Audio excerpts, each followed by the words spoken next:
Hello and welcome to another Monkeys Motors video.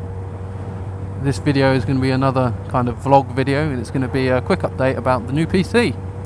So I'm recording this, it is Monday the 7th of July, and yeah, my PC parts arrived on Saturday the 5th about 10 in the morning. So yeah, put the PC together on Saturday. Took about 2.5 hours. Didn't really run into any major issues. I'll put a link in the description to a Imager album showing the build process. I did take quite a lot of photos.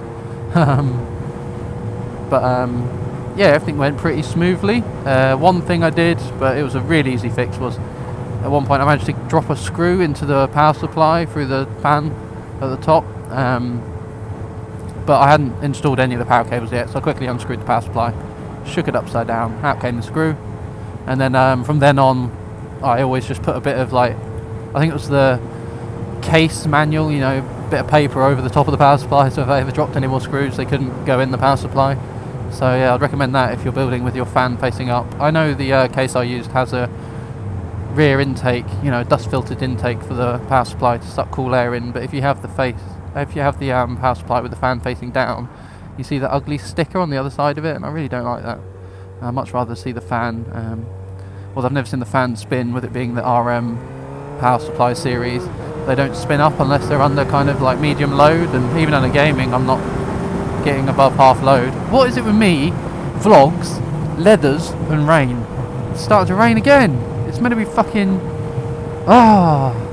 sunny. That's what the forecast says. Sun, sun, sun. And I'm getting rained on.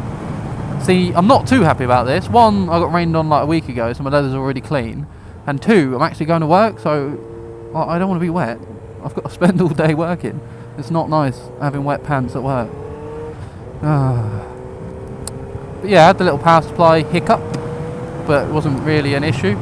Another tip that I picked up online and that I used and definitely would recommend again, if you're using one of those all-in-one coolers like I did to cool your CPU, they have that little plastic protective cover over the water block so that the thermal paste doesn't get smudged off, but that is very loose, very easy to come off, so just like wrap a bit of electrical tape around there to hold it on nice and secure, you know, while you're screwing in the fans and screwing the rad into the radiator, and then just take it off when you're ready to install, and then you won't accidentally wipe it off. Another tiny little issue I had, well, not really an issue, but the top of the 750D Obsidian case that I used, it has lots of grommets to reduce vibration on fans, but the screws included with a H105 to mount the radiator to the case are really quite short, and they can't reach through those rubber grommets. But I haven't noticed any sound issues. I just had to remove the rubber grommets to install the radiator. Apart from that, everything went rather smoothly. No real hiccups, I don't think. Everything, you know, I didn't bother with an external build test boot. I just whacked everything in the case, turned it on, and it all worked fine. Once, you know, I had a bit of a software hiccup the first day. I was getting really slow internet speeds and network speeds, and what it was, I hadn't installed my Intel gigabit drivers properly, so I did that properly, and then everything was fine. And yeah, everything works lovely. It's a bit of a beast on the gaming front. I can get silly frames per second. Counter-Strike Go, it's probably quite a popular PC game. In that, my average is about 280 frames per second. Absolute minimum ever dropped to was 98, I think. Maximum of 300, obviously, which is the limit on the Source engine. And then, you know, slightly more taxing games. Far Cry 3 just runs absolutely maxed out perfectly. I haven't bothered running Fraps yet to see what the frames per second is. I haven't installed Fraps yet. And then, yeah, on the video rendering front, which is a bit more relevant to this channel, yeah, my old PC, you know, 10-minute video would take 40 minutes to render, and now 10-minute video takes 10 minutes to render, so it is 4 times faster, which is nice. So yeah, should be a bit more productive on the video producing front. I've got a few videos that are waiting to be rendered before this one. That'll get done on the new PC, and it will be so quick. And just like, you know, just when you like load the video into the editor, it will cache a lot quicker, because I'll have the videos I'm currently editing, I'll keep on the solid state drive, and I'll just export rendered videos onto the hard drive as kind of a backup.